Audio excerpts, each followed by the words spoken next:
guys, welcome to another fabulous episode of the Boston Chris podcast. And wow, what a guest we have this week here on the show.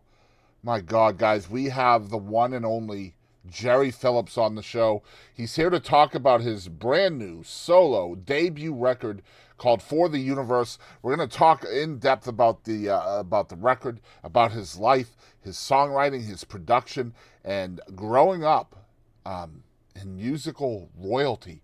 Let me tell you a little bit more about him from his website. He's the son of rock and roll, so you know that on Jerry Phillips' debut album, he's going to rip hard. As a kid, his late-night hangout pals were Elvis Presley, Johnny Cash, and Jerry Lee Lewis, because they all hung out with his dad, Sam Phillips, who founded Sun Records, the studio, and the record label. And us rock and roll fans, we heard the music, but Jerry was baptized in it. Now, Jerry's made plenty of records. With his band, The Jesters, he recorded Cadillac Man for Sun Records, a highlight of the original label's last years. He's produced plenty of albums, too, including soul music for Stax, and with his brother Knox, they made one of John Prine's greatest records ever, called Pink Cadillac. But sometimes it takes a lifetime to get to your own album. And with this one, Jerry invites you to sidle up to the bar on the third floor of the Sam Phillips Recording Service in Memphis, Tennessee. This is the studio that he recently refurbished, keeping Sam's design intact and enhancing the control room's technology, grit, and funk. Guys, with Jerry Phillips today, we got to talk about so many things, including his memories growing up in an atmosphere where he got to hang out with Elvis and Johnny Cash and so many other cool people. The things he learned from his dad in the world of music, and especially in production, his story, and really his experiences as a musician throughout the ages, the tools and techniques that he learned from his dad. We also get to talk about his brand new record, as I said, For the Universe. We talk about his relationship with Halley, his daughter, who was a co-producer on the album. And guys, just so much more. What an incredible, incredible individual, and what an honor it was to sit down and talk with Jerry today. Let's get into it. Without any further ado, it's Jerry Phillips. Hey, this is Mark Narmore, and you are tuned in to the 10 Minutes with Boston Chris podcast. Hey guys, welcome to another fabulous episode of the Boston Chris podcast. And guys, man, we have a huge honor and treat today. We have the one and only Jerry Delane Phillips on the show for the first time ever. The son of rock and roll royalty. Jerry, how are you doing today, man?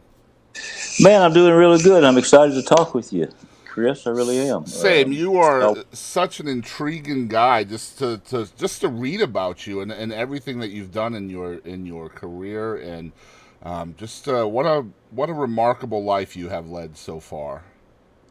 Well, you know what? It has been it's been unusual to say the least. The way I was raised around different people that I was around and the different influences that I had. It's been great, man. It really has. I don't know of anybody else that had the similar experience as me and my brother Knox had, being raised around Sam Phillips and the music industry. Yeah, and we're going to get into so much with you today. There's just so many different aspects and tendrils to your career that have gone in all kinds of different areas. But the first question I always ask on this show is kind of meant to break the ice a little bit. What are your favorite drinks right now? What have you been drinking, alcoholic or not? I've been drinking tequila and beer together. So even for breakfast, Well, I'm not much of a morning drinker, but when I do drink in the afternoons or wherever it's nice, it's usually a tequila with water and ice, like a regular drink, and a beer. And I'll take a sip of that tequila, I'll hold it in my mouth, and then I'll take a beer and put it in at the same time and swallow them both together. It's a great way to do it if you've never done it. I'm going to have to try that. That actually does sound interesting to me, very much so. I love tequila and beer, so. But does it burn when it goes down if you do it that way? It doesn't burn your esophagus. That's very smart. I'll have to check that out. Yeah. Definitely. All right, so usually when I have a musical guest on the show, typically the first really nuts and bolts question I like to ask is about your early influences and memories. But, I mean, you're your early influences and memories are well documented already. I mean, you are the son of one of the founders of rock and roll. Um, what was it like growing up around such transcendental artists? I mean, just always in your ear, so to speak. Well, man, before I was around the Elvises of the world, I always heard talk about Howlin' Wolf and Little Milton and the different ones that my dad, the different black artists that Rocket 88 with Ike Turner and Jackie Brinston and those things. And so, I was indoctrinated early on. And uh, like my dad said, two of the artists that he wished he could have worked with more were Howlin' Wolf, and that's the one he said where the soul of man never dies Mm-hmm. was in Howlin' Wolf, and then Charlie Rich. Which it seems like there's a stretch there, but Yeah, somewhat. he, feel is feel, no matter who it's coming out of. But if it's not there, I don't care what color you are or whatever, it's not there. But if it's there, it's there. And Charlie Rich had feel, and so did Howlin' Wolf, and I've got a tattoo actually of a Howlin' Wolf on my arm. Amazing, amazing. And Memphis was just a different time back in those days musically as well than it is now, but we'll get into that. As a child, this is always an interesting question that I like to ask a second generation person within the music business, such as yourself. As a child, it was probably normal for you to have access to some of these big artists and iconic sounds of an entire generation. When did you realize that this was not the typical experience for a kid? Well, I think probably it was a normal experience for me, but those guys came: Elvis, Johnny Cash, Jerry Lee Lewis, all those guys came. Charlie Rich, Roy Orbison. Roy Orbison lived with us for 2 weeks, but I think when Elvis, after my dad sold Elvis to RCA, and around 1958 or 59, when he was coming out there, and he was already a huge star. It was still really exciting to be around Elvis. It wasn't like being around my brother or something. Elvis was a very big star, and it was a great experience. And he would just drop by sometimes. And first he'd call, and my mother or my father would answer the phone and say, "Hey, is it cool for me to come over tonight?" And they'd say, "Yeah." Most of the time they'd say, "Come on." And he never was by himself. He was always with 10 or 12 other people, and I always saw the best looking girls I've ever seen in my life at that point. So, but yeah, it was a great, man, and they were cool enough to wake us up and say, "Elvis is coming over. You guys want to miss school tomorrow?" And of course the answer was yes, and we learned. I've said this on some different interviews, but we actually learned a lot more staying up all night with Elvis and that whole thing than we did if we'd have gone to school the next day. And at that time, Elvis. I don't want to talk too much about Elvis, but he wasn't drinking or anything. It wasn't like a big drunk party or anything, or drugs or anything going on. It was like Elvis was just, he'd drink Coke and smoke some cigars, but that was about as wild as it got. And it was a lot of music being played there. Had guitars around and that kind of stuff. And I kind of decided that's what I wanted to do. When I was around those type of guys. yeah, and I mean, he was a night owl too, so I mean, he was pretty well known for just wanting to get up and do something, anything overnight. Well, he had to be, because if he went out in the daytime, Yeah, he would he'd get get mobbed. swamped. Absolutely, yeah. So he had to Well, do it and, that and way. all those guys eventually were that way. But Elvis, I think, was the first that really had, that was an issue for him. It really was an issue for him. Yeah. So, in my opinion, I really wanted to talk about this with you because I think, as famous as your dad is, I still don't think he gets enough credit for what he's done for the music business, especially today. I mean, you look back at the things that he did and had the power to do and change. I feel like your dad was pivotal in the way mainstream music was not only produced at the time, but also presented to the public in a manner that absolutely did not discriminate, right? He was instrumental in not only allowing music to see race at a time that could be really dangerous. What things did that teach you, not only as a man but also as a musician? Well, my dad, of course, he was raised on a tenant cotton farm, and he picked cotton alongside black cotton pickers. And so he had told me several different times that the black cotton pickers had a little different rhythm from the white cotton pickers. You know, the way they pick cotton. Yeah. And he didn't say either one was better than the other, but it was different. And so I think my exposure to his exposure to feel in music, and I think that's what he was always after, was feel. And Right. he had the ability to draw out of people more than they thought they had in them. Mm-hmm. And he always said it was kind of psychological, record producing, psychological. And don't call attention to the microphone, and don't make it a nervous situation when you're in the studio, which is normal to kind of get a little bit nervous when the tape's rolling, and Yeah, and absolutely. you're out there by yourself. It's totally unlike a live gig where there's things you can kind of hide behind, live. But in the studio, it's just you, man. And so he had a way of getting things out of people that they didn't know. And all those guys that came in there, man, they were just really straight out of the country.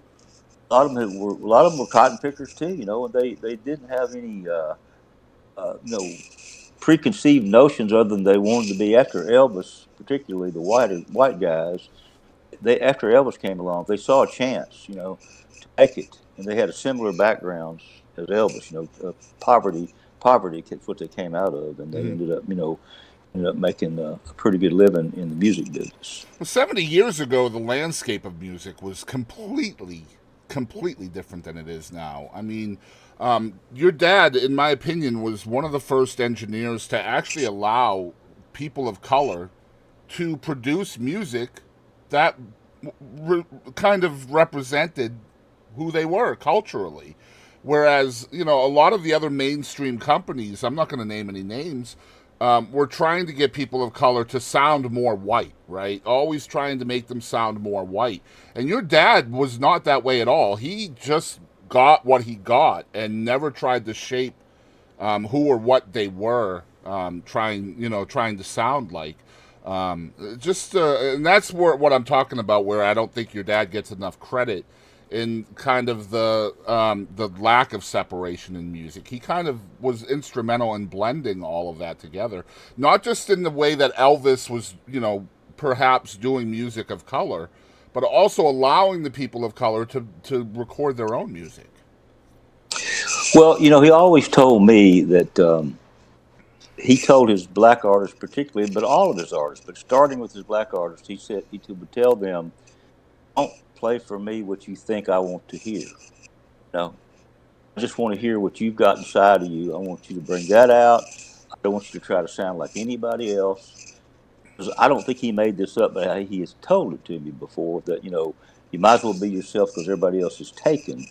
So that was kind of his mantra recording, is that he wanted what was way down deep inside of yourself. He wanted you to bring it out, not be fearful of doing that. And so that's how he dealt with every single one of his artists, white, black, or whatever. He was after their soul, and Yeah. he had to give them permission to make mistakes and to feel free enough to get way out there on the limb to where they might make a mistake, and then we have to take it again, because you have to remember that this was all one track recording at the Mm-hmm. time. Yeah. Mono. There was no overdubbing or fixing it in the mix or anything like that. It was either get it right or Do it do again. it all over Yeah, again. do it Yeah, again. which Yep. I think is not a bad way to do it, man. Mm-hmm. Really, because just people today, I think, is are dependent upon, we'll fix it in the mix, or we'll fix it later, or we'll tune my voice, or whatever. And my dad would have been, listen, he'd have been all over Pro Tools as far as Oh, it was always about technology and getting better technology, but I don't think he would have tuned anybody, you know what I mean? yep. If they couldn't sing, I don't think he would make them not, I don't think he would help them with their singing part of it. Or move spaces closer together if there's a little too much space between the guitar riff or whatever. But I mean, it's you know my album, for example. We when we went to cut my album for the universe, we cut. everything I sang was live with the band, the tracking part of it. We did overdub some the overdubs like strings and horns and voices, but the tracks were cut live with everybody there, and they had never heard the songs before. They had wanted to hear some demos, and my daughter, who's one of the producers on this thing, we both decided that they didn't need to hear the demo because we didn't want them to be prepared already of what they were going to play. So very old school. I love that. We'll definitely get into the record. Most of this episode is going to be on your record. It's incredible. I can't wait to talk to you about it. But I want to give credit where it's due. And man, I feel like 70 years ago, your dad was absolutely instrumental in changing the way we consume music nowadays, and just a hugely instrumental person within the business, not even musically, just business wise. I also want to give credit to your mom. I don't feel like your mom gets enough credit in this story, and I'd love to hear you talk about her. Now, most people know that the woman makes the man, and there's no truer example of that than with your mom and dad. Again, your mom, I feel, deserves more credit in the advent of rock and roll. Would you tell us more about her? Yeah, well, my mother, she met my father at a radio station in Muscle Shoals, Alabama. She was already on the radio singing. Her sister was a piano player, and my mother had like a beautiful Doris Day type voice. And my dad met her there when he came to work there, and he thought she was the best disc jockey he had ever heard, female. And so, they ended up getting married, and my mother was a big part of his success because she really believed in him. She was really in love with him. And as a typical story, I hate to jump to Elvis already, but when he came home with "That's All Right" and played it for us, all of us, my brother, my mother, and me, at that time he was working at WREC Radio in Memphis, and he had a pretty good job at that time, but he also had opened up a studio. Anyway, to make a long story short, he came home and got us telling me, "So I think I found what I've been looking for." He said, "But I've got to let one of these things go, either the radio, the studio or the radio gig, which was paying him." So he decided to let the radio gig go and just roll the dice on the studio. And my mother could have said, "Are you crazy, man? We got two kids here, and you're going to quit your paying job to record black people, in 1950?" And but she didn't. She said, whatever we believe in you, whatever you want to do is fine with us. So yeah, she supported the heck out of him. And I also say she doesn't get enough credit for rock and roll because if you've ever been married, know, that your wife or the woman in your life can be influential on you. And but my mother was she just wanted whatever made him happy. And of course, my father was one of those people that you weren't going to tell him what to do anyway. I mean, he was going to do what he wanted to do, and he was just that passionate about what he wanted to do. He wanted to be a criminal defense attorney, but That's amazing. his dad died when he was in 10th grade, so he couldn't go any further. He had to quit school in 10th grade and go to work. Amazing. So just, something like that changes the world of music. Who knows And my what? mother, my dad opened the WHER. I don't know if you were going to ask me about that later, but it's the nation's first all-girl radio station. And my mother was like the head of that thing. She picked out all the music and worked with all those girls. They were all-girl disc jockeys, there. The nation's first is 1,000 Beautiful Watts is what it was called. That's You know. amazing. So your family's just breaking ceilings everywhere, man. Just an incredible story. So when did you yourself become active in music? Now I've read that you, like many other musicians, started playing guitar because, of course, the most important reason, because of girls, right?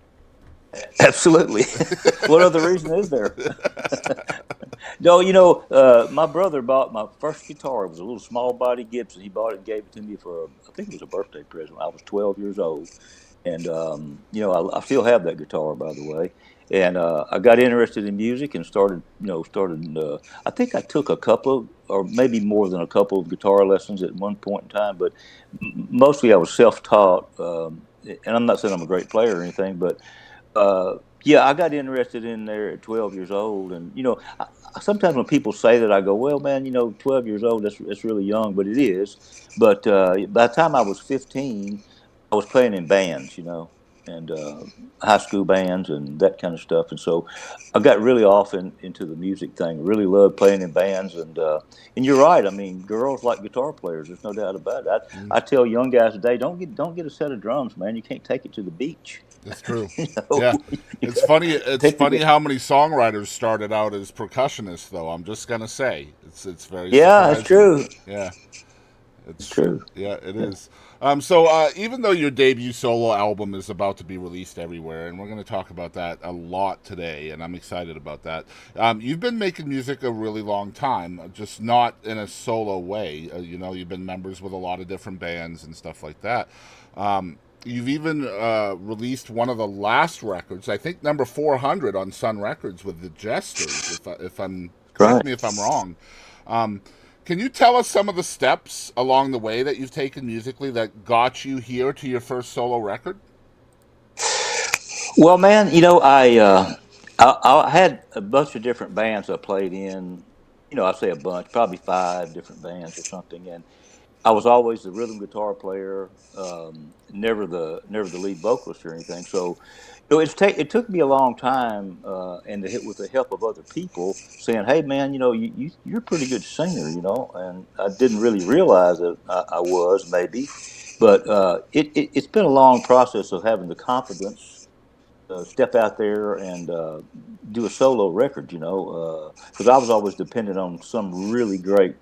We always had great singers in the bands I was in, and they were really great, soulful singers, man. And I never really thought that I could be that way, but the more I did sing and write, songwriting really got me into singing because have to sing my own songs that I'd written or co-written, and people would tell me that, hey man, you got a distinctive sounding voice. You don't sound like anybody else, which is good because Absolutely. if you think about the things my dad recorded, Elvis didn't sound like anybody. As soon as you heard Elvis on the Yep. radio do it, as soon as you heard Carl Perkins, you knew who he was. As soon as you heard Johnny Cash, you knew who he was. As soon as you heard Jerry Lee Lewis, you knew who he was. Yep. Roy Orbison, the list goes on and on and on. And so, uh, I was that what excited me that there was a perception that I sounded like myself, Hmm. not like anybody else. And so, but since I have been told that I have, a little bit of Charlie Ritchie in me, and a little bit of, other people in Hmm. me, style wise. I'm a stylist more than I am like a great vocalist. I'm more of a stylist Was than it was it some kind of maybe personal trepidation? Like a lot of people can hear their own voice and just be completely turned off by it. Like we hear our own Mhm. voice every day, every time we vocalize, we hear it. But once we hear it recorded, it's a completely different thing. Was that part of your kind of maybe a roadblock for you over the years? Well, I mean, I think at first it might have been, but actually, when I started doing my own song demos, and stuff, I got to where I didn't mind hearing myself sing, and I thought it maybe wasn't all that bad. So Hmm. it took a little while, for me to get the confidence up to do that. I mean, I was always confident as a player and always confident being in a band, but as a solo artist, it just never really, you know. Entered my mind Right. necessarily until songwriting came around. I've been writing songs a long time, but when when you're singing your own demos and that kind of stuff, you get a little used to your own voice, like you're talking about. And yeah, I got to where I wanted to record some of the stuff I was writing, and we got the Spectrasonics console out of Studio B at Stax and refurbed Mm. it for a year, and then I wanted to be the first one to record on that console when it was put into our studio. So that's how this album started. And, I wanted to start it on my brother's birthday because he had died 2 years before, and or a year before. This was during COVID. So we couldn't record the album then because nobody wanted to get in the studio together. Yeah. Everybody was scared of everybody, that kind of stuff. But anyway, after that all settled down, and we had that board. It started out as a shakedown session of the board, and we got some really great musicians to play with me, and it just so happened that it worked. So it was the beginning of of this album. Yeah, and I want to talk about the production side of things. You have a very long career, or very long experience, let's put it that way, with production and engineering as well. But for those of you who we have a lot of viewers overseas, and so I have to just give a little bit of a history behind Memphis in general. Memphis, in my opinion, is known for two things: music and wrestling. And Yep. Sherry Phillips is very, very experienced in both. So tell us about your experiences with the wrestling side of things in Memphis, because you have to do both, right? If you're from the Memphis area. Well, you need to do both if you can. Not Yeah. everybody's capable of that, but Yes. well, it's a long story. There was a guy named Sputnik Monroe who was in Memphis, and he was a wrestler. He had a gold streak and blonde streak in his hair, and he named himself Sputnik because when the Russians launched their Sputnik in the air, he wanted to name himself after that so everybody would hate him. Absolutely. And it That's how the worked. wrestling business kind of works. So he became real great friends of us. He would stop by Sun Studio. He was as famous as Elvis was in Memphis. Okay, Hmm. and he championed the black people himself. But anyway, he got me interested in wrestling and weightlifting and judo and that kind of stuff. And there was a guy named Rex Morgan who he was a sheetrocker, but he was an amateur wrestler on the side. And he knew this midget that wanted to get into the wrestling business, and but he didn't have anybody to work out with. And so I had some judo and was really strong and was I was only 13, but he said, "Would you come over and work out with this midget, just get him in shape to wrestle?" I said, "Well, sure, I will." His name was Fabulous Frankie Thumb. Funny name, but I that's love what. it. Yeah, but anyway, as things would happen in the wrestling business, everybody knew I wasn't a midget, but they came up with the idea of we're going to call you the world's most perfectly formed midget wrestler, Hmm. which I really never said I was a midget, but because I wasn't, but it made people hate me really bad, when they knew I wasn't a midget, but I was saying I kind of saying I was, kind of saying I wasn't. But anyway, I wrestled in Mark Tree, Arkansas, Lepanto, Arkansas, Jackson, Mississippi, a little circuitry around Memphis, and it was a real showbiz experience, man. That's a real showbiz deal. The wrestling business. It's as much show business as you can get. Yeah. There's acting in it, and there's playing the part of someone, and then there's also toughness.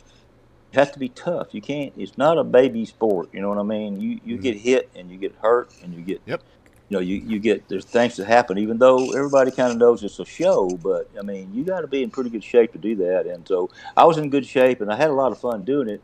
But me and Frankie were wrestling outside the ring one night, and somebody came out of the audience with a pocket knife and tried to stab me. Hmm. That's how bad they hated me. And so Boy, how then things my have parents. changed in that business, huh? Yeah, now at that point, my parents kind of said, "Well, maybe you need to not be do this wrestling thing Yeah, let's anymore." pick But up your guitar again, Delane, right? yeah, well, let me give you a little setup of how this wrestling thing would. I wrestled in these Quonset huts and over in Arkansas and places, and they're on one side in the bleachers were black people, and on the other Hmm. side were white people because it's a segregated society. And at each end of the building there was a bar, so there was a lot of drinking going on during it with this rowdy atmosphere. Hmm. And they didn't have any police; it was all bouncers there. So Yikes. yeah, and they beat that guy that tried to stab me up pretty bad. And Mm. when I left the ring that night, I saw him kind of hanging out of his car with a bloody face. He wasn't dead or anything, but they had whipped him up pretty good because you had to do that to keep control. You Hmm. couldn't. A lot of people even today just don't have a lot of respect for cops, but you put a big bouncer on them, and they got a lot of respect for that guy. You know what I mean? It's funny because Because man, wrestling is so big in Memphis, and it was even bigger back then. A little bit of a trivia question that folks may not know, maybe not even people that follow the wrestling business. Memphis wrestling is the only TV rated show that got a 90 share, which means yeah, which means that the TV show had 90% of its viewing audience viewing the show at that point in time. So that means 9 every out of 10 people in Memphis was watching the wrestling yeah show whenever it came on.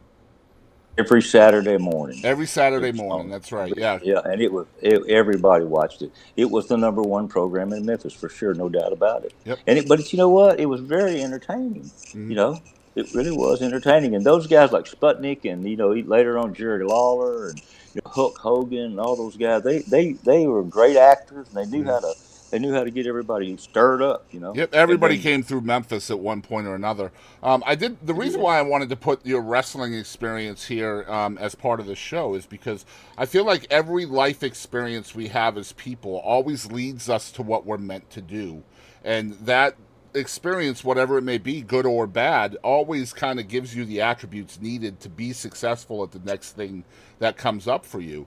So, in your view, what did wrestling do for you musically that made you a little bit more successful on the music side of things? Because you did mention that wrestling is indeed very entertainment filled and stuff like that. So it had to have had an effect on you, right? well, it did. And I think all I can say about the whole situation in my life has been about feel. In wrestling, hey, you have to have feel about when you're wrestling. You have to have a feel in a movement and things that people can relate to. And so, I can't specifically say that wrestling had a musical influence, but it definitely had an influence about showmanship and showbiz, Right. and what's required of you to put on a show. I imagine it And helps you understand people's in a philosophical way too. Being able to shape how they feel by your actions is important in wrestling. It's also very important in performance. it is, man. And just I'm not giving away any secrets. This used to would get me hell beat out of me from the other wrestlers if I told this. Yeah, But yeah, yeah. when I was wrestling, if the audience really hated me, which they did most of the time, then the referee, when he would say, "Let him pin you so you can come back next week for a rematch." So I would let the guy pin me. Frankie pinned me, and so then I'd get up and start, making a bunch of emotion about next week I'm kicking your ass, that kind of thing. You know what I mean? So Mm-hmm. it brought those same people back again. But like I said, in the wrestling business, there's a thing called a work, which is Mm-hmm. the other wrestler works with you. If you hit him, he goes down, or if he works with you on that. Then there's a thing called a shooting Shoot. match, which Yep, shoot. Sputnik told me. Mm-hmm. Shoot. And if it's a shooting match, if the guy's not wrestling with, not playing along with the game, then you hit him really hard. You hit him hard to let him know, okay, it's time for you to get with the program here. So yeah, it's a shooting match or work, and when it's a work, it's like it's it's not unviolent, but it's just everybody's trying to make everything look good. Mm-hmm. I mean, a work is Not just essentially just like a working punch is a punch where you're essentially, for me, like I was a wrestler as well, Jerry, for a few years. For me, my working punch was always, it was a straight punch, but as soon as it was about to hit, I would open my hand. And yeah, it would be more of an open hand slap than a punch. But the way you yeah, would work it in, using the word work, is it looks like a closed fist punch, but they don't notice your hand opening. And different wrestlers use different working punches. But yeah. I mean, Mine essentially, mine was I was a great puller. I could pull my punches, like I could still keep my fist balled up, love hit it. you right in the face, but Yeah, right when it hit your face, I'd pull it back, I had bad and it looked eyesight. like a I had bad yeah. eyesight. I couldn't do stuff like that.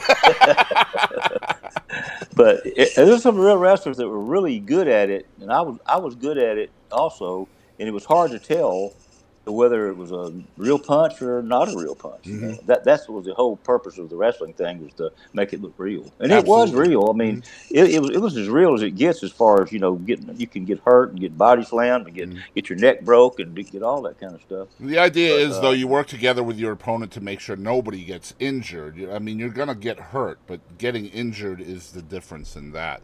Because, again, I mean, it's different now, but back then, if you were down, you didn't get paid. And if you didn't get paid, you didn't pay your bills. And so, it's true. I mean, And Sputnik Monroe and Billy Wicks really didn't like each other. At first they did, but then it got to where they didn't like each other anymore. So neither one of them wanted to really lose, to the other one. So it got into some pretty serious wrestling and matches then that's there. when politics come into play with wrestling, right? The negotiation Yeah. process of who's going over.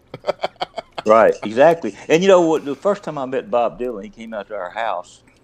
He said, "You're the wrestler, aren't you?" And I went, "Yeah." He said, "I read Robert Gordon's book. It came from Memphis, and I'm in there, And Robert's a great filmmaker, and he won he's won 4 Grammys for his liner notes, And yeah, it's. But I thought, that's how that thing has followed me around my entire life. Yep. Bob So Bob Dylan asked you if you're the wrestler that that it's gotten around the world. that's a pretty damn cool story, man. Bob Dylan asking Yeah, you anything is a cool story, but yeah, yeah.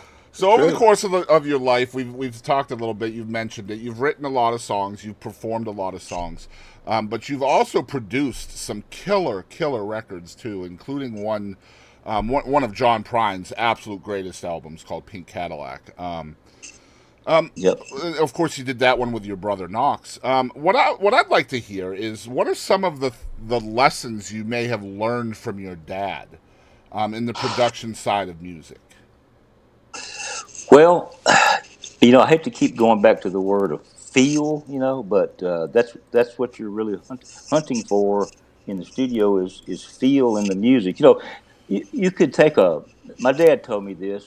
You could take a hollow stump out in the middle of the jungle, stretch a dried animal skin over it, and tie it down real tight, and give some guy with some sticks who has some rhythm, and let him beat on that, and you've got music. You can dance to it, you can sing to it, and it's got feel.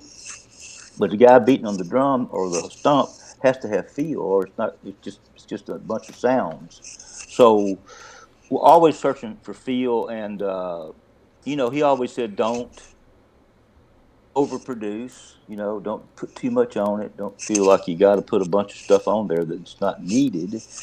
And we actually asked him to come in there and do a couple of songs on the John Prine album. This was the first album John had recorded with his own band, and my brother called my dad up and said, and my dad was in retirement basically, as far as the music business goes. He said, "Dad, you got to come down and hear this guy, John Prine. He's so bad you're going to love him." And so it was a compliment, Yes, really. it is absolutely. He said, "You're going to love him," and he did. He came down. He cut 2 songs: "How Lucky Can One Man Get" and "Saigon" on John.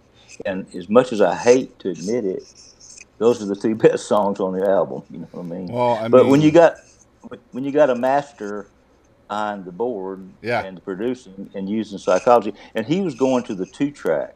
We had 16 tracks, but he didn't care anything about the 16. He was mixing whatever he was recording. That was the record. I mean, he was mixing. He wasn't gonna go back and remix it. You And know it's what I like mean? one of those hold my beer moments, right? When he walks through the doors. Yeah.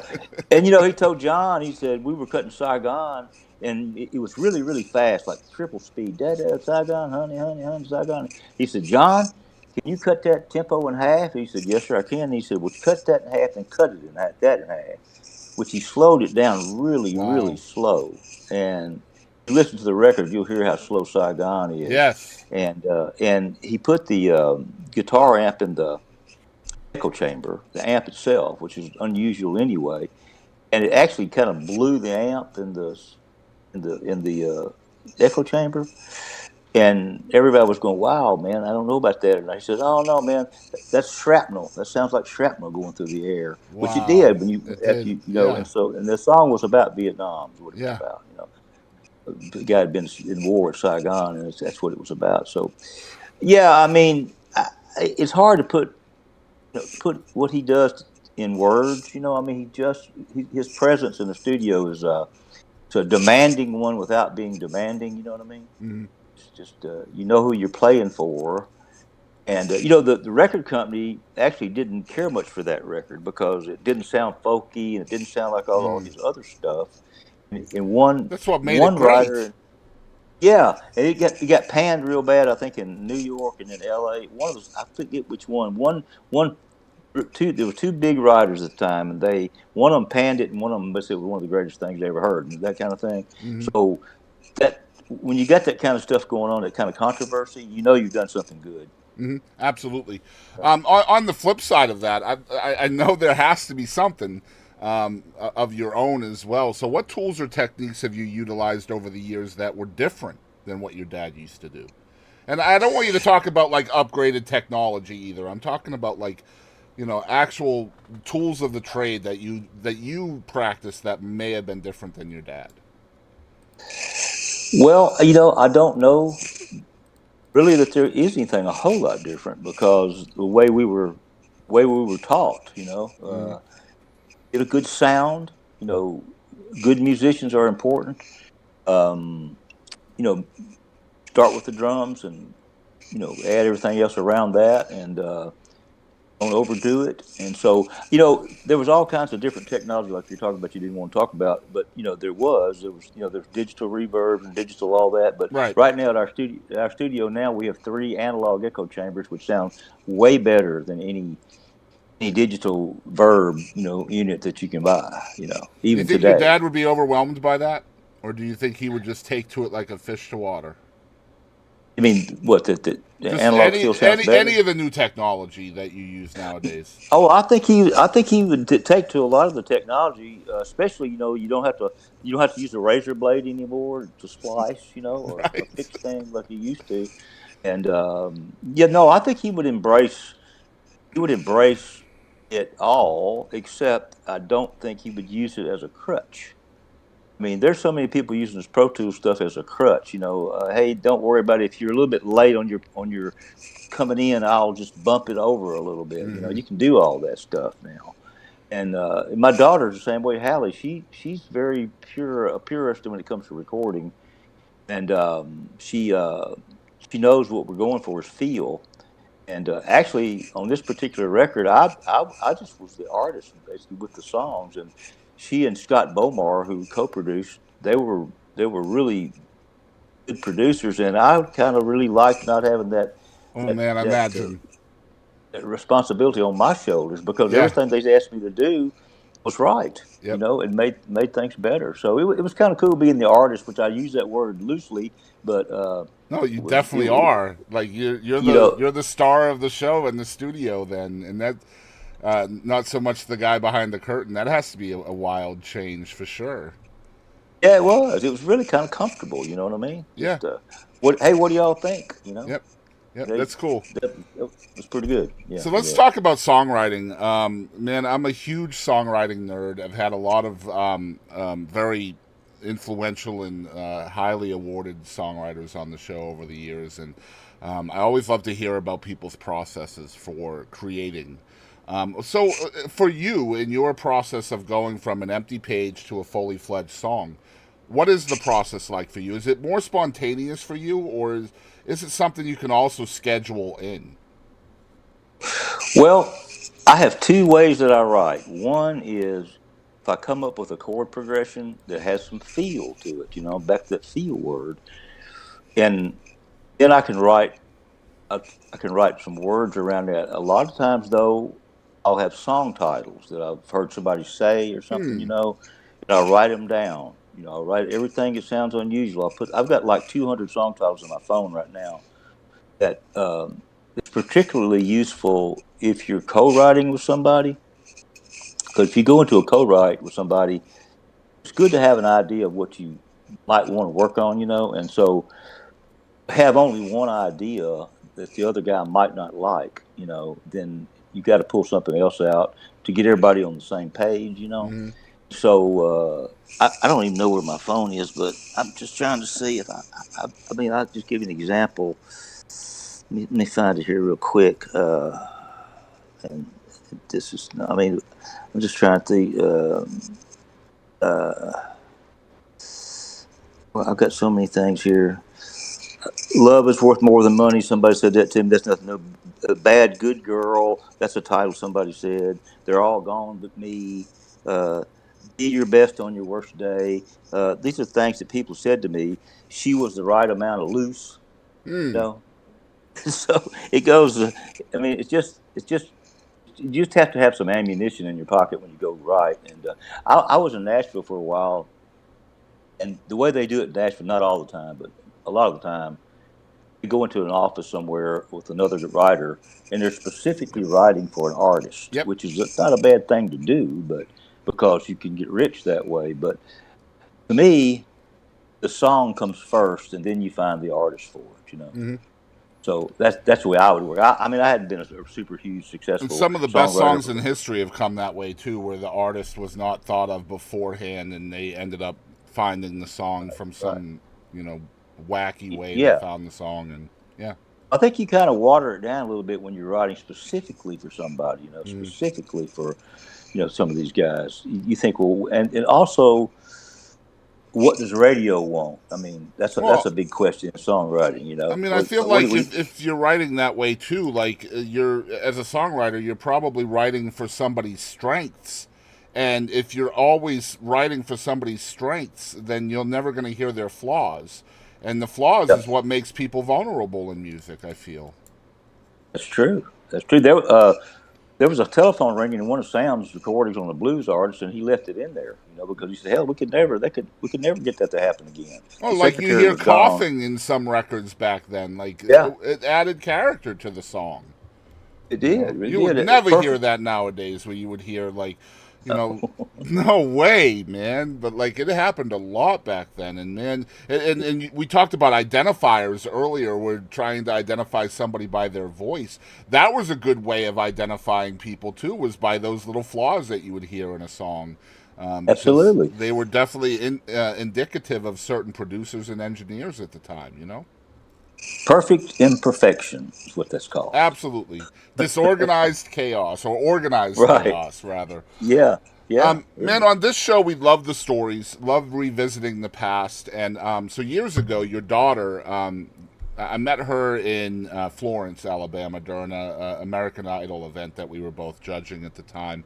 And she gave me the incredible opportunity to go to Memphis on my way back to Texas and check out the Sam Phillips Recording Studio, where Hmm. all of this magic is happening nowadays. And man, what a treat that was for us to go in there, and what an incredible time capsule that place is. The way you guys have left it, from the original equipment that's there, some of the lathes that were instrumental in recording some of the biggest songs in history, really. There's even a cigarette scar still on the bar there, left reportedly left by Johnny Cash, if I remember it right. And your dad's desk is still up there on the top floor, just as he left It it. is. What does that Right. place mean to Exactly. you, Jerry? Man, it means everything to me. It really does. It's just like it's home to me. You know what I mean? I kind of grew up there. I learned to record there. I learned to make records there. I learned to meet people there. I learned to deal with people there. I learned all kinds of business aspects of the music business there. Uh, every time I'm there, I'm just super comfortable, and it's just a great place. And at one time, Sam wanted to sell the building after he kind of got out of the music business. My brother Knox and I said, no, no, we're not selling this place. We're just No. not going to do it. And so over his objections, and they weren't too bad of objections, to be honest with you. I don't think he really wanted to do it, but I mean, he wanted to do it, but I don't think he was just dead set on it. But yeah, and one of the things that I'm most proud of is my daughter Hallie. She's a, I mean, I wouldn't say this if it wasn't true. She's a really excellent record producer. She has got the Phillips DNA in her body, and so she is, and she doesn't mind telling me, when we're in the studio setting, Dad, need to redo that or whatever. She's a producer, and she really enjoys doing that, and she's good at it. And so, you know. I know that I used to be a rebellious person in my family. My brother always told the line, not that he was a weak person or anything, but he always did was kind of what he was supposed to do, and he ended up getting all kind of awards for everything. While I was out riding motorcycles, chasing women, I didn't want to be Wrestling. in the shadow. Yeah, wrestling. I didn't want to be in the shadow of Sam Phillips at that time in my life. Yeah. But now I realize I was wrong. It's one of the greatest things ever. And Halley has been involved in my life in the music business. It would right now. It would like I told my dad. I left 2 or 3 different times. Left the family. If you're in a family business and you leave the business, you kind of left the family. I don't know. It's kind of that way. Yeah, absolutely. But I know if Halley also said, Dad, as hard as I've worked, I don't think I want to be involved in this anymore. I'm going to do something else. And I did that to my dad. I worked at a truck line swimming pool company. I went in the army, and I did all that stuff. And then I am the prodigal son, like the Bible talks about. I woke up one day and said, "Man, I just need to go back to the studio and do the music thing, man." And he welcomed me back with open arms. He never even mentioned the fact that I had left or that I'd done him wrong or anything like. He says, come on back. We're glad you're back, man." And so I've been back ever since. As far as basically working out of that studio and that kind of thing. So yeah, I mean, me being a Phillips is a real plus. At one point in time, I thought it was not a plus. I thought, man, how am I going to get out of this shadow? Yeah, How it's am I funny. ever going You're to get? you're answering a lot of questions that I had listed over here. That is definitely one of them that I imagine is going to be really difficult as a young musician. Is just being in that shadow. Um, Yeah, when did well, you? When, if ever, maybe you still do, but when, if ever, did you stop feeling that pressure of that huge man, shadow?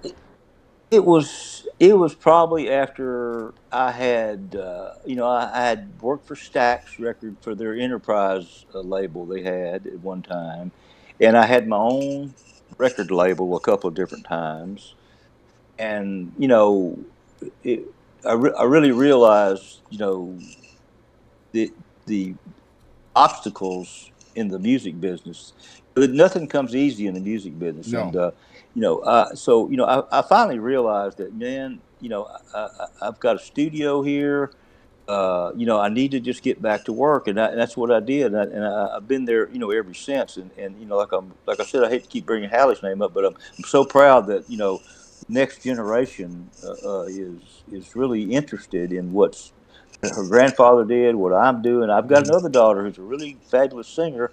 She doesn't work in the music business with us now, but she has in the past. She's been in the radio and the music business, but right now they've got a big commercial chicken farm, and she's married to a two Purple Heart Bronze Star Marine guy. So Amazing. they've got a pretty good life going anyway. And but it's you know, I just woke up one day and said, "Man, you're stupid." Yeah. So at some point in time, you just realize that the last name is just another tool that you can use to further yourself down the road. And I mean, if it opens doors for you, why should you be the one to shut those doors, right? That's exactly right. But that's a young man's thinking process to shut the door. Now it opens doors for me, just on a social level. You know what I mean? I Right. mean, like my family in Memphis, is like I just had a listening party for my album, and at the Crosstown Listening Lab, and the the people that wrote the little thing about what was going to happen said, Memphis music royalty, Jerry Phillips is premiering his album. So that's I guess we are Memphis music royalty, You are, because absolutely. And that Sam alone was, is going to get people to listen that ordinarily wouldn't, possibly, right? yeah. And if a lot of times somebody will sometimes I'll be introduced. They'll go, if it's a young person they're introducing me to, they'll go, "Do you know who this guy is?" And they go, "Well, no." He goes, "Well, that's Sam Phillips' son." They go, they Who? hadn't They really still heard of don't Sam know. Phillips. Yeah, They right. still know. But then when they say Sun Records or Elvis Presley and all that, they go, "Oh yeah, yeah, I know what that is." But here's what I found out, that people don't know who I am before they meet me. after they meet me, and we've been around each other for a little while, and that Phillips thing kicks in as a positive. You know what I mean? Yep. It's a positive that my family, that's the family I'm from, not me going in and go, well, man, I'm Jerry Phillips. My dad was Sam Phillips, and man, we, boy, boy, boy. You know what I mean? All right. Just not that way, man. And but no, it's a total 100% plus. So he was a hard guy to work for because he was so passionate about everything that he did. Mm. And we sometimes Knox and I would go to the beach, and he'd say, well, "Hurry up and get back. Beaches will make you lazy." You know, Yeah. he never took a vacation at all. So you're talking a lot about Halley, and you keep apologizing about that. Don't do that, please, because I have questions about Halley as well. She's really instrumental, not only in your life, obviously, she's your daughter, but this record was really, really her lifeblood, so to speak. And so, what I want to know is, she's your daughter. I have daughters myself, right? So then the shoes of authority are passed to her now, and you are the artist. She is your boss. That's the way the studio works. How does that work for Jerry Phillips now, where you're taking orders from Halley? Well, it's only in certain situations that I take orders from her. But we do fight sometimes, but we always end up loving each other. Of At course. the end of the fight, and I fought with my daddy too a lot. He said, "Jerry, the only reason we fight is because you're too damn much like me." And Mm-hmm. and so he hit the nail on the head. And so Hallie and I, we get along great, but I have a lot of respect for what she says. Most of the time, she's right. The only time I get mad at her is when I know she's right and I don't like it. You know what I mean? Well, I was gonna say the producer is always right, whether she's your daughter or not, right? Like she's Yeah. just more right when she's your daughter. Well, if she's right, she's right. That's just what it amounts to. If she's wrong, she's wrong. But that hadn't happened very many times. That's just a difference of opinion. I don't know that she's been wrong a lot of the time. Yeah, I You know was what I just mean? curious though. Like, I mean, was there any swallowing of the pride from your side? Like, man, like with some chagrin, you're like, God, she's right. All right, let's do it that way. I mean, not really. I mean, a few times, if I know I've been, not particularly in the studio, but she's in the family business too, and sometimes she'll point out things that maybe I should have done a little better. Mm-hmm. And it'll irritate me a little bit, but it's only because I know she's right about it. Absolutely. And I'm not That's saying I'm not saying she's right about everything in the whole world, the most right person in the world, but she's here. She's solidly in the family business. We're in the yeah. radio business and the music business, and she's she's been a huge help to me. And that's She just really us has been. being ornery sometimes too, right? Like we just have to be Oh like, yeah, you can't be I, right. I could I Absolutely could be not. that way. So, Yeah. all right, let's finally talk about the record. This is just such a huge thing. I'm when I first of all when I saw this come across a couple months ago, I was like, just getting back into podcasting, and I saw the first promotion for the universe, and I was like, oh my gosh, this is going to be fantastic. And so I already wanted to talk to you, but so first of all, it's called From the Universe, not For the Universe. That's my No, it's first. for you, right? Is It's it For for the it is. Universe? Okay. Yeah, it is for the universe. All right. Yeah, So I'll tell you where that came from. sure, yeah. I've got a saying that when you're in the studio, you're not playing for the tape machine. You're playing for the universe. The tape machine just remembers it for you, That's amazing. which means you can make mistakes. You don't have to worry about it. The tape machine or Pro Tools. I don't like to use that word. I like Pro Tools, but I do tape a lot. But uh, that frees you up. If you make a mistake, so what? If the tape's still rolling, we'll do another take. It's no big deal. So it's kind of a. I've had a lot of people tell me that kind of freed them up. That saying that well, I'm playing for the universe, man. I'm not playing for the tape machine, and so it's going to just remember it for me. So that's how that where that title came from. So did the title come And I feel first, just like the songs? well. I mean, I had that saying before we named the album that, and Okay. then we just thought it was appropriate because really everything you do, you're really doing it for the universe. I mean, Hmm. you are. Yep. It's just So I It's just the wanted to truth. just let people know I've had the amazing honor of being able to listen to this record before it comes out. Now, this episode will be out after the record is already out. So if you are listening and watching, there'll be a link down in the description for you to get your own copy of the record. Please do that. Support the artist. This record is, in my opinion, a perfect example of a journey through the annals of time of music itself, from rockabilly to country, blues to rock. There are so many glorious twists and turns on this record. From the production side, was there much of a confluence of old technology with some of the new that created this record? Well, the Spectrasonics console is a vintage console, and we still have all our vintage mic pre's and Yep. all the stuff in the studio, the compressors and the analog echo chamber. So yeah, there's a lot of vintage, but uh, just because it's vintage doesn't mean it's not better. You know, Exactly right. it really doesn't. And yeah, there's a lot. And this album is all it is really is it's all the influences, not all of, but it's all the influence I had in my life in music. And I had some pretty heavy influences, but uh, I don't feel like I was trying to imitate anybody.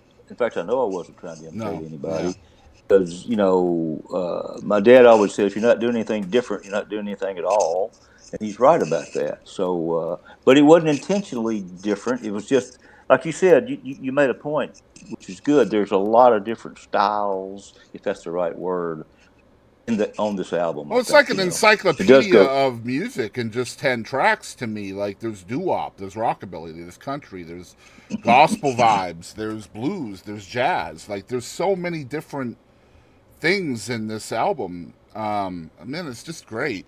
Um, Also, Man, I I mean, appreciate.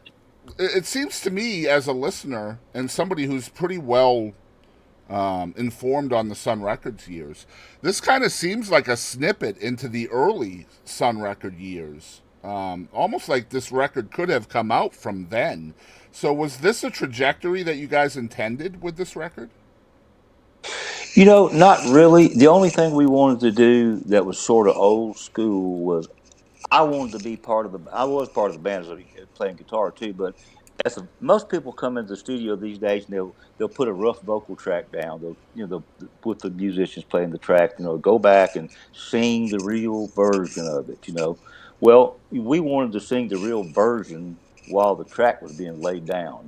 And so Yeah. which made me the leader of the band, basically. You know what I mean? And so I was talking to him a lot, just on the microphones, about time to take a break or whatever. I mean, I said it in different words than that, but that was a. I just think Hallie and I and Scott believe that music comes when everybody gets in a room together and plays together, and they're like a real band, a Mhm. band playing together, And that and doesn't happen that anymore at all. Just, it really does. I yeah. mean, sometimes the band track is made, and then they send the files Mhm. to California for somebody to sing on it, and Yeah, then they'll session sing players on can it. be from all over the world. They never ever get into the same room, and each session player is doing their own parts. Your background vocals are coming from one area, your lead vocals, all of that. They hardly ever even meet each other. People That's that exactly. listen to music may not even realize that. Well, I don't think they do, and why would you if you didn't know it? You know what I mean? Right, It's right. like so if you show if most people when they show up at a concert, they just listen to the band and they go home. They have no idea that those guys have been loading trucks all day, driving 1,000 miles to get there, Right. unloading, setting up, sound checking, doing the show, tearing down, loading back in the truck, getting up and going somewhere else. So most people don't really realize the process of any of what goes into recording music. And it is a process, but the, I think the simpler you can make it, better it's going to be.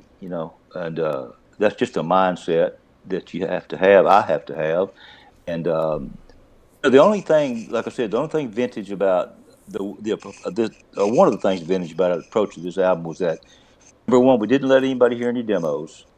We didn't want them to be practice what they were going to play, and I sang with the band, and played with the band.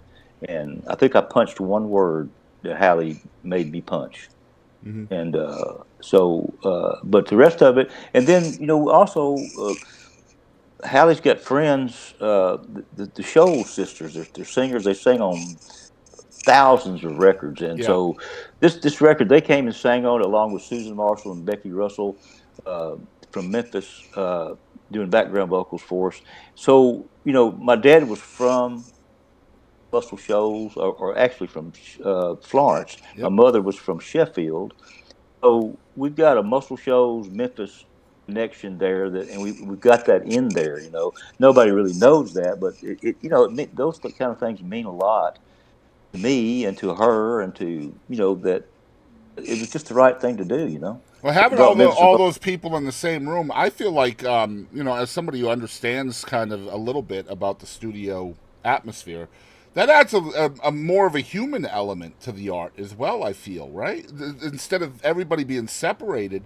I mean, now you've got that human inflection and tone into the record that wouldn't be there otherwise. It's true. That's true. And we did separate, like with baffles or something. Like I was kind of standing behind the baffle so that it didn't get into the drums or the piano or whatever. I Right. mean, we weren't all we weren't 706 Union style, where there was no baffles or anything. But we really weren't. Nobody was in a booth or anything. You know what I mean? Mm-hmm. I don't know if we cut drums one time or two times in the booth. Did we, Hallie?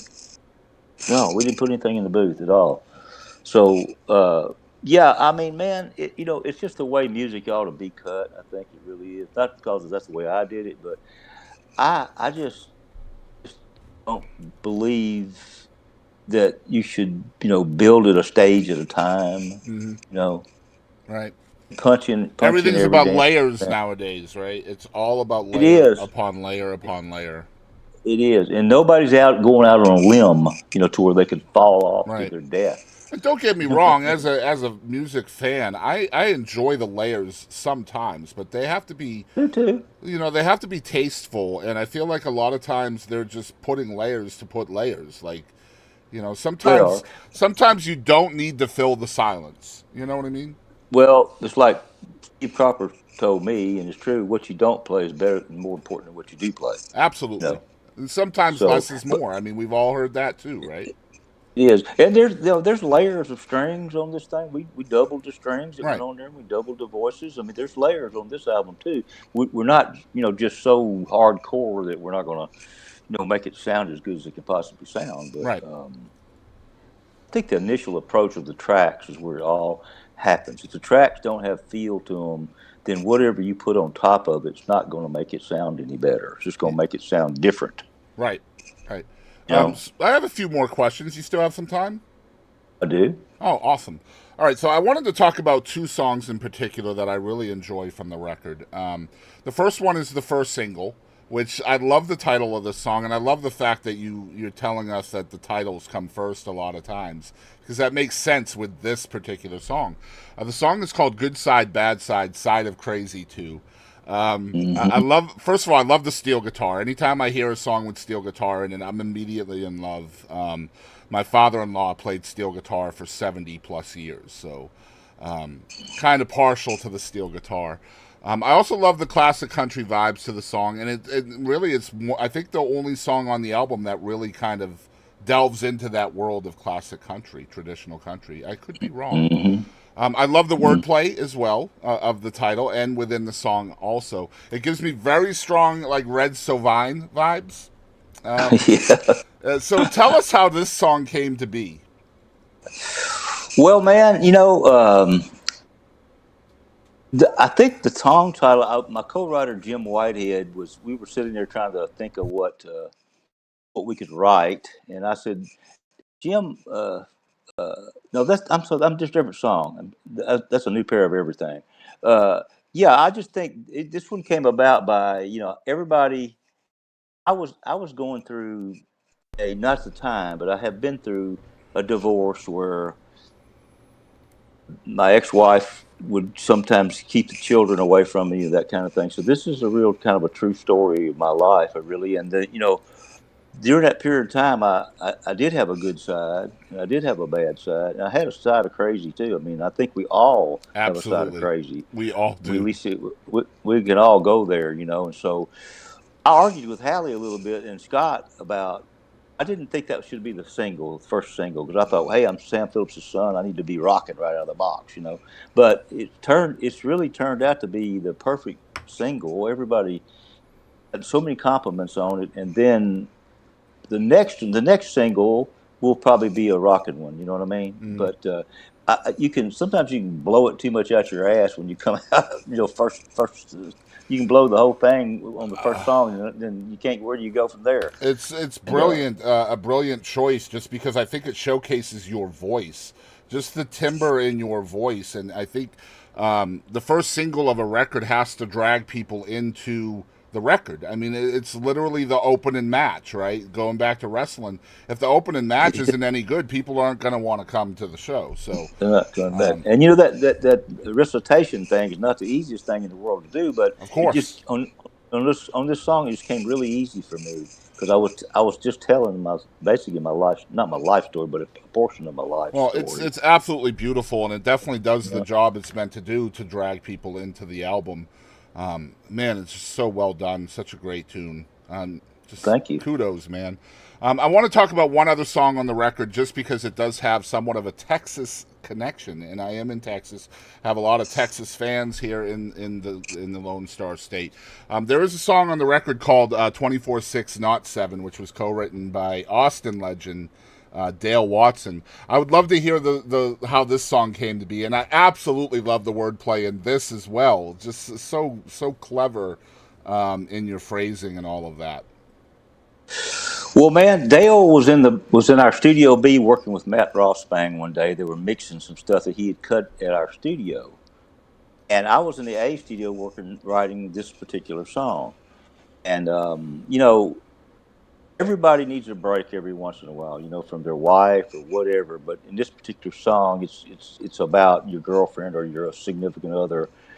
It's 24/6, not 7. I love you, but I need a little bit of a break. So I was kind of hung up a little bit on that song, and I went back where Dale was. I said, "Hey, man," he was just happened to be taking a break. I said, "Can you come in here and maybe help me finish this song?" Because Dale's an excellent songwriter. I mean, Absolutely. Oh my he can gosh. write some stuff driving down the road. But anyway, he came in there, and really we worked about, I would say, 45 minutes maybe at the most on that song, and he came up with some really good lines for it, and it turned out to be one of my favorite songs. And everybody goes, yeah, 24/6 not 7, man, that's the way I feel. I feel that way about my romance, about my life, about my wife. But I love her, but gee, I need a break every once in a while.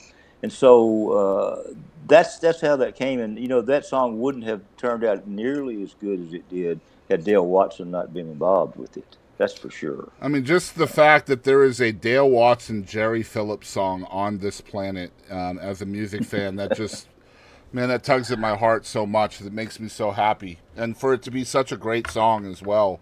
Well, great, man. That makes me feel good. Dale's a really good friend of mine, and he takes a stance for what he believes in. And believe me, he wouldn't have. I didn't ask him to sing on this thing because I just didn't want. I didn't think a solo album needed to have a bunch of people, different singers on it, other than me.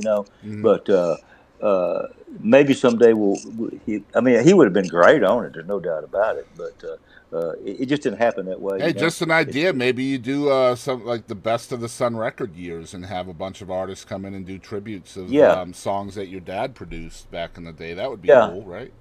Well, that duet thing has been done a lot, really. People coming in, and that's it's still going on in Nashville. And I love Nashville. Don't get me wrong, but Yeah. they're still pairing these people up, and I don't think it's for the music.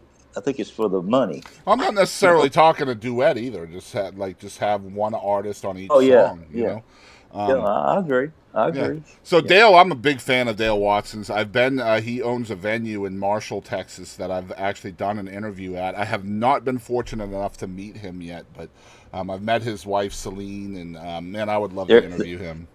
they're great people. I went last summer, not this, but a year ago, to Marshall, Texas, to Yeah. see him. I stayed out there about 3 or 4 days, and we had a great time. And then that was right before he did his first boogie woogie. Um, That place is great, what's it? isn't it? That venue Yeah, he's got man. out there.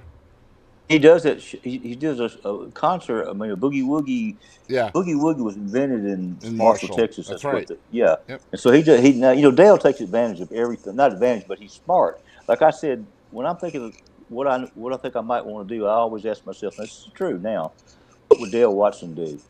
Because he's into everything, man. Yep. He's and he tours all the time. It's He all bought over the place. He never sits all still. over the place. And he bought Hernando's Hideaway in Memphis, which was the place that Jerry Lee Lewis hung out. Johnny Hmm. Cash, Elvis played there. I mean, he's very much into the history of music and loves it. And his Ameripolitan thing is basically, I don't know if you want to say giving the middle finger to current type country, but It he absolutely don't is. care. I think it is. You know, Absolutely. yeah, I think it is too. And And he's just big pretty. news, they just announced that the next awards is going to be on TV, so it's been picked up by a Saw TV. that. Yeah, that's. I saw that. Had they not already done that? I don't think Not so. been No, shown? I think it was Yeah, only ever streamed yeah, before. yeah. So that's good Oh news. no, I'm saying, but it hasn't been shown that the last. I thought it was just maybe shown last Thursday or something, but I may be wrong about Yeah, I that. don't know. It could have been. I I've don't know. slept. I've slept since then. So. Yeah, So, good. is Good. there a plan to support the record with live shows? There is. I don't know exactly what that plans. I know that there's been talk of going to Europe and talk of going to Spain because I played in the Rockabilly Festival over there several years ago with the Planet Rockers, Sonny George and the Planet Rockers. I don't know if you ever heard of them or not, but Hmm. um, they treated me really nice because of who I was. But I did some great shows over there, and when I went over there, they had me on at 3 o'clock in the morning. It was a rock and race jamboree, is what it's Boy, they called. do things differently in Europe, man. Man, I thought, man, they got me on at 3 o'clock in the morning. It's the worst slot you could possibly be at. It was three in Wrong. the morning. Nope. Wrong. Yeah. It was rocking, man. It Yeah. was actually kind of the premier spot, to be. Mm. And those people were not ready to go to bed at all. Nope. And so, but anyway, we're going to hope to go back to. I got invited back this year. I didn't go because of the COVID had been around, and I had read somewhere where airplane pilots were like they were getting second string pilots to fly overseas and stuff. So I just said Mm. I'm not going. I'm not going yet.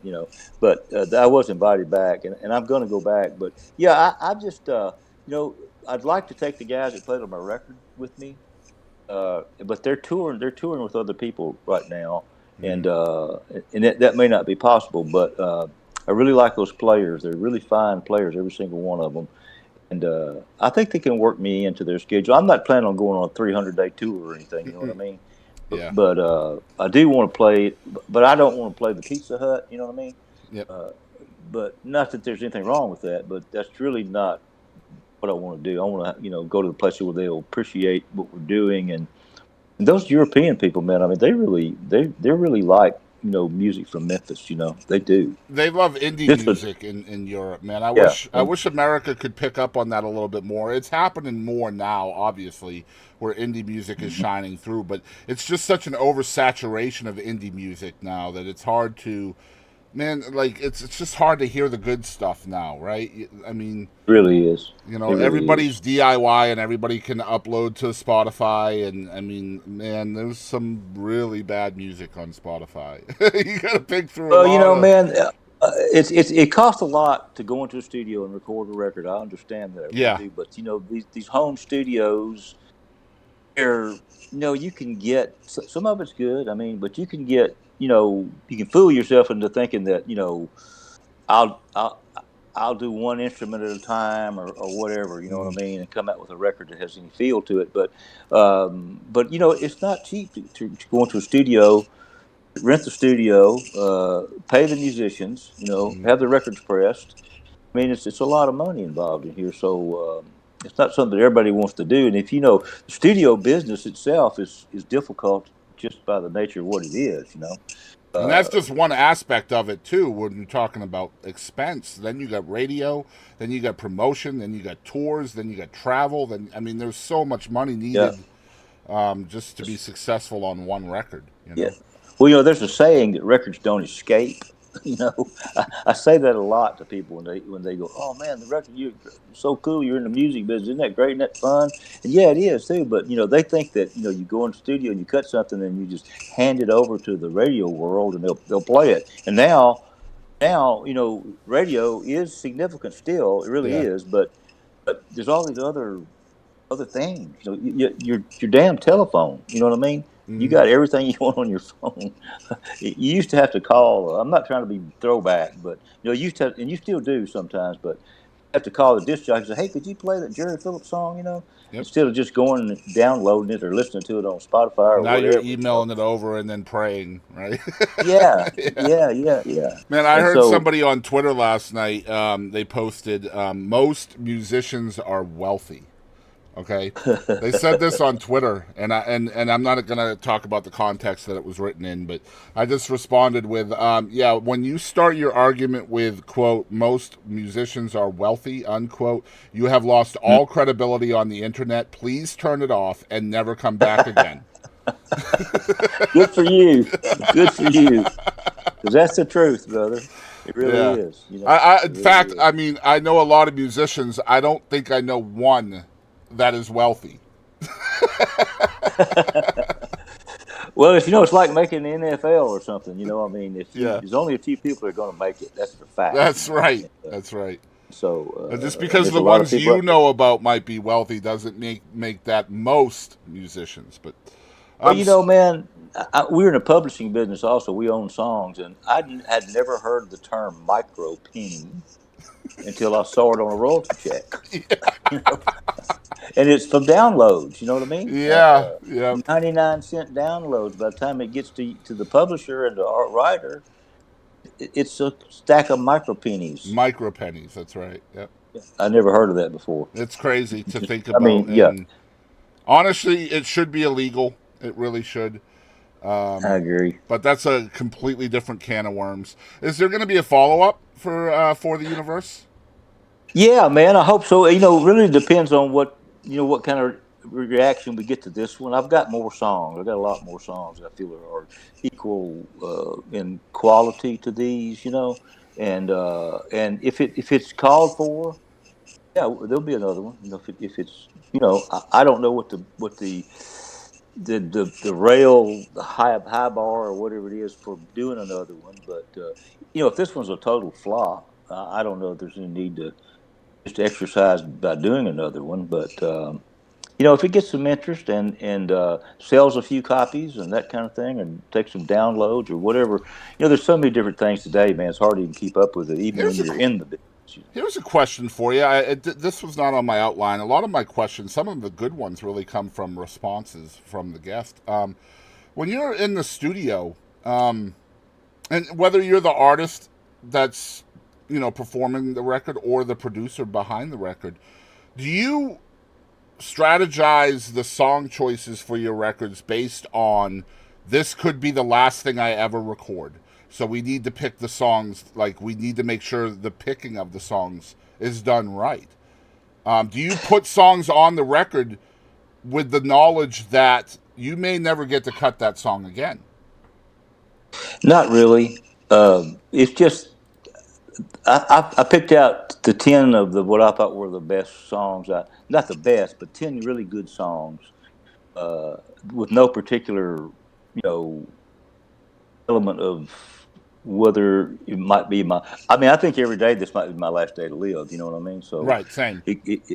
and I'm working on a song right now, which I probably shouldn't give the song title, but it's called "We're All in Line to Leave." And we are.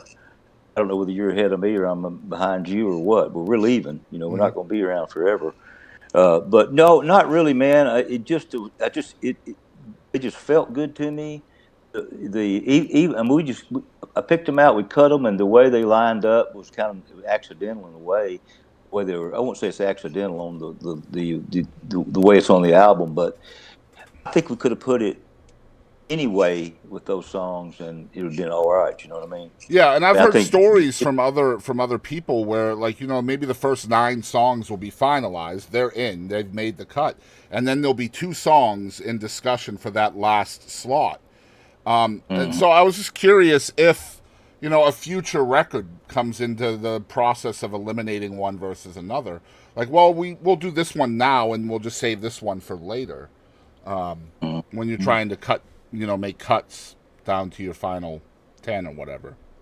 Well, I think like on an artist that like people are pitching songs to. You know what I mean? Like they're not necessarily writing them, but uh, other writers are pitching them songs, which goes on all the time because there's some really great writers out there. People pitch songs to them. I think if you pick the record company or whatever will pick 7 or 8 of the songs they know are great, and then they're might be a little confused about what the last two ought to be. Which one's better than the other one, that kind of stuff. And I know that goes on, but I didn't have that thought process because I liked all my songs. I Right. mean, everybody else might not, but I mean, I'm not. That's not a braggadocious thing at all. It's just I liked all those songs. I mean, they're like your kids anyway, right? Yeah, absolutely. And somebody said that one time. Your songs are like kids. Yeah, I just, man, to me, it's what's missing today in a lot of music business is the songs are not there like they used to be. Yep. You know. Now there are some good ones out there. Don't get me wrong, but it's just not. It's the song, man. A good song. It's just like 70 years later. That's all right. Still stands up with anything that was recorded on Well, Pro there's a Tools. lot of different places for songs to come from nowadays than there used to be too, right? Like you still have your staff writing, you still have the cubicle style writing that Nashville is known for. You still have that. All right. That's still in place, but now you have DIY. You've got places like SoundCloud and DistroKid where you can just throw your music on there and maybe someone will see it. You never know. You've got the Right. bigger platforms like Spotify and YouTube, same thing. Maybe someone will see it, maybe they won't. But I know of hit songs that have come from outside of the staff right, from outside of the professional songwriting atmosphere. And that did not happen, say, pre 1990 or maybe Mhm. even pre 2000s. I mean, Yeah. really, it was just kind of almost like a machine that brought songs. You had the pitchers, the pluggers, it was That's all the true. same process, and that process still exists. But that's kind of the good news about DIY and independent music is like you can hear Joe Schmo can put out a song and absolutely you'll fall in love with it, and it had never been touched by a professional writer. That's true. That's true. And I'm not sure that the record companies are the ideal place to be, but this particular record of mine's with Omnivore, and they're a fine company. But they do a lot of re-releases of things. They won 4 Grammys this year on the Stax demos. Okay. Yeah. They released the demos, Wow. which I mean, they're great. Yep. They were the ones that before they recut them, the demos, and There's still so an audience for that, man. Still a big there audience is for that. there's a big audience for it. People. I think people are want to hear things like that. They just aren't sure they know that yet Yep. until they hear it and they go, "Wow, this Right. is what I've been missing." Yep. So yeah, I just man, I'm happy with everything. Honestly, I am, and I've got no illusions of. Although I of big success, although I had some gold vinyl cut, made. I said I'm gonna get a gold record out of this thing, no matter what. You know what I mean? Let's Even if I had go. to frame it, if I had to frame it, put it on the wall and lie Boy, if I about got it. to take it out behind the shed and spray paint it myself, I'm going to have a gold record. Well, I've got 200 gold records and 300 black on the vinyl right now, but I wanted a gold record and I got one. So I'd love to have a certified RIAA or whatever it is, certified one. But I don't. I'm not holding my breath for that kind of thing. But stranger things have happened, man. Stranger things have happened, and the reaction just from guys like you, who I'm just now meeting, but I respect a lot. What your opinion is. Everybody seems to be on board with this project. They just seem to do. Well, it's A lot of the musicians in Memphis that I have such high regard for think, man, this is really a good record. yeah, This it is a just good takes you record. back to a place and time that doesn't exist anymore, man. It really truly does. And so, talking about the record, from your standpoint, the person that put it together, the one that's ultimately going to be unfortunately judged by this project. What is the best way for people to support this record for you, in your words? Whether it's streaming it, buying it, picking it up from your website, etc. I just think it's all those things today. You know what I mean? And Mm-hmm. I mean, I've got vinyl. I'm be honest with you. My daughter Hallie is kind of my manager now, and she would be the one better to ask that question than me. But I know it's available on all digital platforms, and it'll be available through Selecto Hits record distributors in Memphis. The vinyl Okay. is, and so it's everywhere you get music these days, you know. And so and a website too. I'm not sure what I'm not sure. I think it's Rock on Jerry. rockonjerry.com. It's actually on people's Yeah, screen right now underneath yeah, your cam. We've had that up there the entire time. It's okay, well, great. rockonjerry.com. And Yeah. we'll make sure there's links to the record in the description, of course. That's incredibly important. Man, I'm going to have to get my hands on one of them vinyls. I'm not going to lie. Oh yeah, well, we'll get you one. Okay. Well, You want to go? You want to go one? man, my daddy told me beggars can't be choosers, man. I'll send you a gold one. I'll have Hallie send you a gold one. Man, I would definitely Yeah. honor it for sure. For But, sure. you know, I guess you if you have you even seen the CD or anything? I mean, the cover I or have any seen of the it? cover, yeah, and I've listened to Yeah. all the Well, songs as well.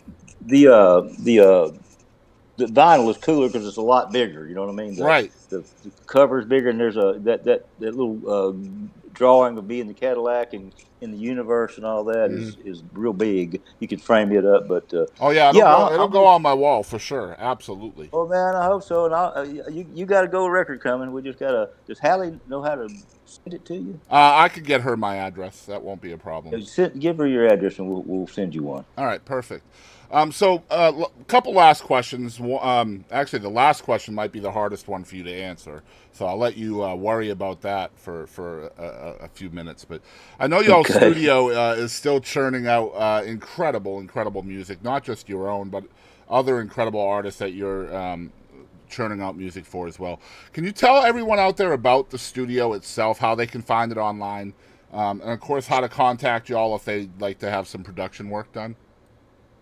Yeah, it's we have a form at samphillipsrecording.com that you fill out if you want to come record. You know, it has a questionnaire there about what do you want, how many songs you want to do, how many musicians do you need? Are you bringing a film crew or what? We found out over the years is it's better to know what's coming than just to show up and try to adjust. You know. Mm-hmm. But yeah, our studio's for rent. I mean, I don't like that word rent, but that's what it is, I guess. Uh, it's it's the sister studio to the Sun studio. Mm-hmm. It was one my dad built and started working on in 1958, and it opened in 1960. And And at this that was time, after the selling of Elvis to RCA. That right, financial actually helped with this, right? it did. But well, at that point in time, my dad was close to bankruptcy on all that stuff because the distributors, they weren't, if they didn't think you was going to have another hit record, they wouldn't pay you. Right. You know, but Mm-hmm. they say, sue me. They knew they couldn't, you wouldn't want to sue And them the because you didn't have any Holiday money. Inn But stuff hadn't really happened yet for him. no, it hadn't. But he, at one point in time, he was the hottest record producer in the world, just flat out was. You know what I Absolutely. mean? And so when he got out of he got out of the independent record, but he started slowly getting out about early 1960, 61, 62, or whatever. He started, pulling back from he saw the handwriting on the wall, basically, that, the majors were buying up the distributors, and, they really weren't fans of the independent record business that much because No. the independents were like kicking their ass, you know what I Mm-hmm. mean? Yep. With all the Atlantic and all these ones that were out there with, in Muscle Shoals. I mean, They just music cut didn't like everywhere. artist freedom, right? Really, that's the truth. Yep. And so, yeah, I mean, we love people to come in, but I tell Scott Bomar when he came. I won't say to work for us, work with us. That the studio. We're not a whorehouse, and I hate to even use that word, or I'll say brothel. We're not a brothel. Just because you rent our studio doesn't mean you own it. Right. For You still for a got to day or a turn the week lights or off what. and go home, by God. Yeah, and you got to respect it too. And, Yep. you know, I tell this, and this is the truth. If our studio doesn't like your music, and that sounds kind of stupid, really, but it won't help you. But if it likes what you're doing, if it's good music, I guess is what I'm saying. Those four walls in there, the way they're shaped and where they're designed and all that, it will help you get a really good Right. sound. You know In what other I mean? words, It don't really expect will. the legend to create a legend out of you, right? Right, exactly. Yeah. It's who's in like you know. Even my dad always said, you know, yeah, Sun Studio, which was always Memphis recording service when he had it, and Sun Records was housed in there. He said, yes, a great room, but who's in the room? Yep. You know, Hmm. it really matters. You know, Yep. if you got somebody great in there, that Sun Studio, man, it's a different sound and it sounds great. You Yeah. Who know, was it our that said studio. you can put lipstick on a pig, but it's still a pig? Yeah, it's true. It's true. But yeah, I mean, our studio sounds great. It's a great place to be. We got a bar upstairs. I mean, you know, so we don't have any TVs in there to distract anybody. I mean, there was a time when we had pool table and ping pong tables and all Hmm. that stuff. People, when they weren't, you know, working, could go play games. But we finally just kind of decided that, you know, this is about making music, and you Do you know, guys let's still just have the focus. Do you guys still have the chair there that Jack White upholstered? It's a couch. A couch. Yeah. Yeah. Yeah. Yeah, well, I do. He hid something in it because you know when he was in the furniture refinishing business or whatever you call it, and he still does it. But they would do a part of it, and then they would put a note in there and send it to the next guy, tell him what to do with it. So he started. This is what I understand. How I understand it. He started hiding things in the stuff he recovered.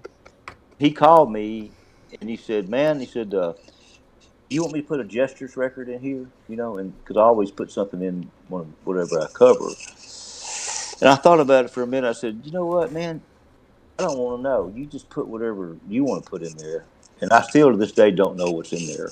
Well, And that it's explains a kind of lot because I sat on the couch and I was told to keep my hands out of the cushions. So, hey, there might be $1 million in there, man. You know, golly, I but could have been famous, Jerry. I know, but yeah, he did us a real big favor, and he when I talked to him about it, actually a friend of mine talked to him first, Jim Jaworowitz, and but when he called me, he said, "Look, I'll be glad to do this for you, but you got to promise me you're not going to ever sell it, like on the internet or something." I said, Mm. "Jack, we don't sell anything, and we don't. No, We've got almost it's everything true. we It's started so with, you know." true, man. He don't sell Yeah, anything. So, and I understood what he was saying. You know, hey, Jack White recovered Sam Phillips studio couch. You know, give me $100,000 or something. But no, we don't do that. And he was great to do it. And I really like Jack a lot. And he's done really well, man. He knows what he's doing in the music business. You know, there's he's a just so many businessman also. stories in that place, man. Like I said, I was only there for an hour or so, and man, what a place. But I got one last Well, we question. just For Go ahead. okay. No, I was just gonna say we just had the band Little Feat in there not long ago. You know, you know who they are, Oh, Little Feat. absolutely. Yeah, of course. Yeah, yeah. Well, I told him, I said, "Hey guys, you know, if y'all want to take a break or something, we've got a bar upstairs. You know, make yourself at home." And they said, "Well, Jerry, you're about 40 years too late. We don't drink anymore." You know, I thought that was kind of funny. You know. That's great. You still want to see that bar though, just the cigarette scar. Yeah, Uh, yeah, yeah. yeah. It's funny. Just a quick story, but correct me if I'm wrong. But was your dad associated with the "I Walk the Line" cut with Johnny Cash in any way? Oh yeah. I mean, it was his label. I think I'm not sure if he entered it or produced it, whether it was Jack Clement, Well, I could but it tell was you that always. when we were in the studio there visiting, we were told that the lathe that is there was the one that actually pressed the "I Walk the Line" record. I don't know if that's true or not, but it's funny because I about 45 minutes from where I live right now is where "I Walk the Line" was written in a green room in Mm-hmm. Gladewater, Texas. And then to be in the room with the lathe that reportedly pressed the song as well, it was kind of cool. Well, I'm gonna say yes. Well, that's what You they know, were. That's what they told us when we were there. Whoever was there, I don't remember who was yeah, giving us the yeah. tour, but I don't doubt it was true because that would have been. See, the studio didn't open until 1960. right. Oh, I don't know what year I Walk the Line was released. I think it was before that. It might have been But before that, yeah. yeah, but like they say, don't let the truth get in the way of a good story. Yeah, So we'll stay with the story. By God, I stay with the say it's story. Yeah. true, and it's the internet, so everybody knows everything on the internet is factual. Right. Right. Right. So last Everything. question, and you are my first ever professional wrestler on the show, former professional wrestler, and this is a professional wrestler question. I always ask it like a professional wrestler would say in a promo. Who do you think you are? So essentially, who is Jerry Phillips? Well, Jerry Phillips is rough, tough, hard to bluff, and he'll jump in the air and shit in your hair if you give him any trouble at all. And if don't give me any trouble, then there won't be none. I Jerry love. Phillips. So was that a wrestling promo? Well, it was. I just get it, but some of those sayings were from Sputnik Monroe. That's what he'd say. I'll jump in there and shit in your ear. I know I shouldn't be saying these words on, No. Please, no. like We're hit fine me. with that. Absolutely fine with that. But he called himself 220 pounds of twisted steel and sex appeal. So yeah, what I just said is describes my wrestling career.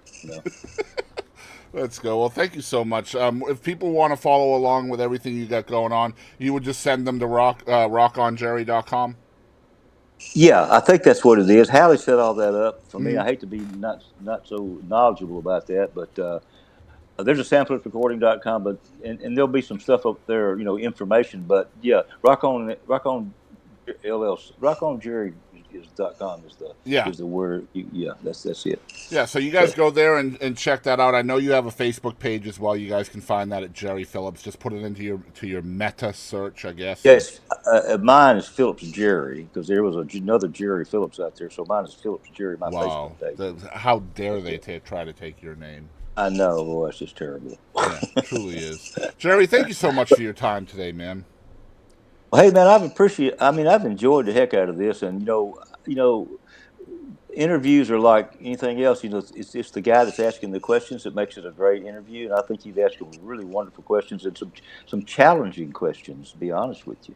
Thank you very So much. That's for me. It's an honor, first of all, to meet you. But I know how much trust is involved in somebody's story. Your story is everything to you. So, like, it is. just you trusting me with that story is a big honor to me, and I don't take that lightly. I understand that's there, and so yeah.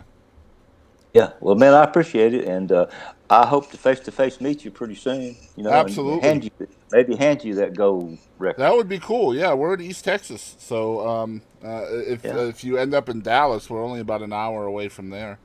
Okay. Okay. Or Well. if you end up back at Dale's place in Marshall, for some reason. Yeah. Yeah. Well, if I can ever catch him there, Yeah, he's he's gone never all the home. time. Never home. Never home. Never home. Never is.